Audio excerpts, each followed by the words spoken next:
Semangat pagi, salam bahagia. Saya Yun Margaheni Gintari, calon guru penggerak Angkatan 7 Kota Denpasar. Saat ini, saya mengabdikan diri sebagai pendidik di SD 5 Padang Sanggian. Dalam video ini, saya akan memaparkan filosofi pemikiran Ki Hajar Dewantara yang terimplementasi dalam pendidikan kita di Indonesia. Dasar pemikiran beliau menitik beratkan pada 5 hal, di antaranya yang pertama yaitu tujuan pendidikan, di mana pendidik berperan menuntun segala kodrat yang ada pada anak-anak agar mereka dapat mencapai keselamatan dan kebahagiaan yang setinggi-tingginya, baik sebagai manusia maupun sebagai anggota masyarakat. Kodrat anak terkait dengan kelahirannya yang memiliki potensi yang berbeda-beda. Tiap anak itu unik, memiliki kelebihan dan kekurangannya masing-masing. Dalam proses belajarnya, anak memiliki kodrat untuk merdeka dan bermain. Merdeka dapat dimaknai dengan kemampuan diri anak untuk mandiri dan tidak selalu bergantung kepada orang lain, serta mampu mengambil keputusan sendiri bagi keselamatan dan kebahagiaannya. Kodrat bermain mengacu pada karakter anak yang cenderung mudah belajar melalui permainan. Anak akan lebih percaya diri mengeksplorasi kemampuannya melalui kegiatan bermain yang menyenangkan. Untuk itulah, guru menuntun anak mengoptimalkan segala kodratnya serta mengarahkan laku anak agar menjadi manusia seutuhnya yang beriman, berbudi pekerti, dan mandiri. Dasar pemikiran Ki Hajar Dewantara yang kedua adalah pendidikan budi pekerti, di mana dalam proses belajar, anak menggunakan segala kemampuan budi pekertinya untuk bertingkah laku. Tingkah laku anak merupakan perwujudan olah ciptanya, yaitu hasil pemikiran kreatif anak, olah rasa yang diasah dengan simpati dan empati anak, olah karsa yang merupakan kehendak anak untuk melakukan sesuatu, serta olahraga yang diwujudkan dalam bentuk perilaku yang dapat diamati oleh kita sebagai pendidik.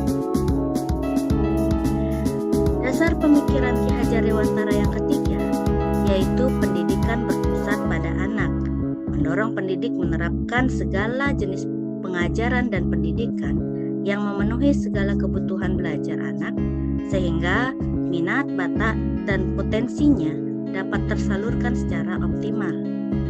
Pendidikan yang mengutamakan anak didik sebagai subjek pembelajaran tentu mempertimbangkan kodrat alam dan kodrat zamannya. Menurut kodrat alam, anak terlahir bukanlah kertas kosong yang siap ditulis apa saja sesuai kehendak orang dewasa. Namun, anak adalah kertas yang telah terisi guratan-guratan halus, di mana peran pendidik adalah menebalkannya untuk memperbaiki laku anak sesuai konteks lokal sosial budayanya. Dan kodrat zaman menekankan agar anak mampu menerapkan keterampilan abad 21. Dasar pemikiran Ki Hajar Dewantara yang keempat adalah penerapan asas trikon, yaitu kontinu, konvergen, dan konsentris. Dalam menuntun anak, pendidik perlu menerapkan asas kontinu, yaitu pengembangan potensi anak dalam proses menuntun dilakukan pendidik secara terus-menerus dalam bentuk pembiasaan. Selanjutnya, pendidik juga perlu menerapkan asas konvergen, yaitu memanfaatkan berbagai sumber belajar di mana kodrat dan lingkungannya saling mempengaruhi. Dan yang terakhir, pendidik dalam menuntun anak berdasarkan asas konsentris, di mana pendidik mengembangkan atau mengarahkan laku anak tanpa meninggalkan budaya lokal yang ada. Dan dasar pemikiran Ki Hajar Dewantara yang kelima yang juga selalu digaungkan dalam pendidikan di Indonesia adalah trilogi pendidikan, yaitu 3 semboyan yang menjadi pedoman dalam proses pembelajaran anak. Ingar sosong tuludu berarti pendidik memberikan suri toladan bagi anak. Ingmadio mangun karso yaitu pendidik membimbing dan mengobarkan semangat belajar anak.